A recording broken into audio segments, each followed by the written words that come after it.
Ano ba, ito po yung ani namin. Ani ng kapatid ko yan. Pag may itinanim, ay aanihin. Buhay magsasaka. Ang gintong butil. It's all about price, guys. So what's up, guys? Dito tayo ngayon sa tagiliran ng aming Haiba with my geng butol, kuya. Genius. Ayan po, nandito ng palay. Pakikis-kis namin.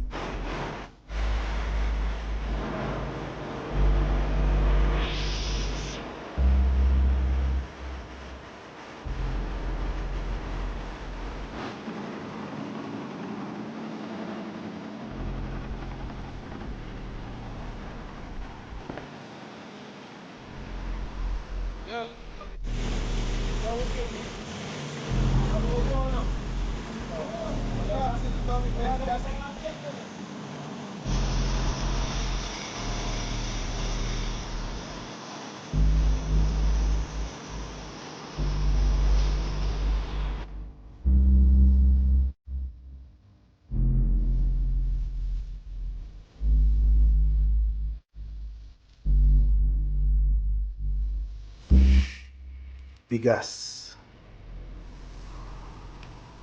Bago maging kanin, kailangan natin itong isahin. This jasmine rice is belong to species.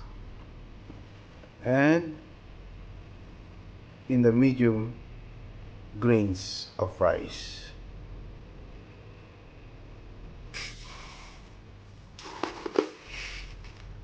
Dito sa pitong gatang, bidaya ko lang.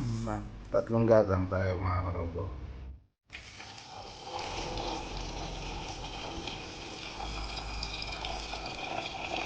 Kailan ba mag-iisang hugas ang bigas? Bakit nga ba natin hinuhugas ang bigas?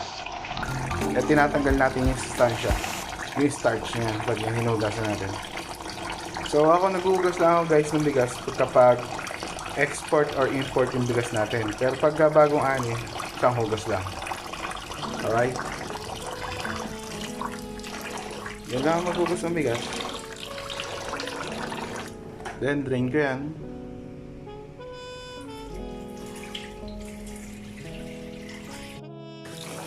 Pangalawang hugas. Oh, mekos. Halo-haloin nyo lang yan. Naghugas ako ng kamay. Tapos drain ulit.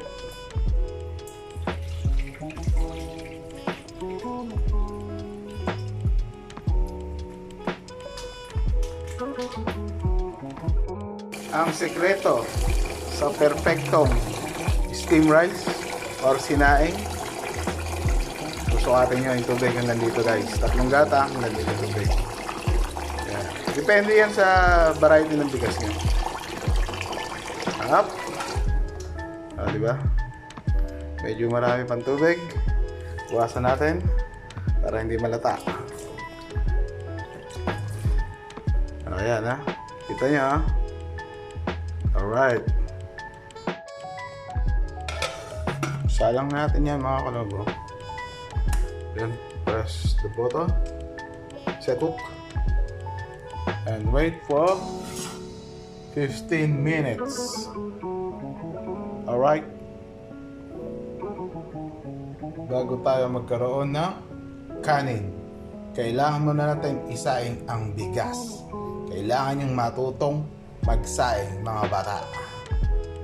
Alright, let's go. Time is up, mga kalobo. Check na natin yung ating kanin o sinaing or steamed rice. That's the perfect white rice, steamed rice, or kanin or sinaing, mga kanobo. Okay?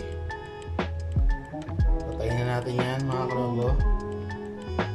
Napakagandang butil ng bigas at kanin.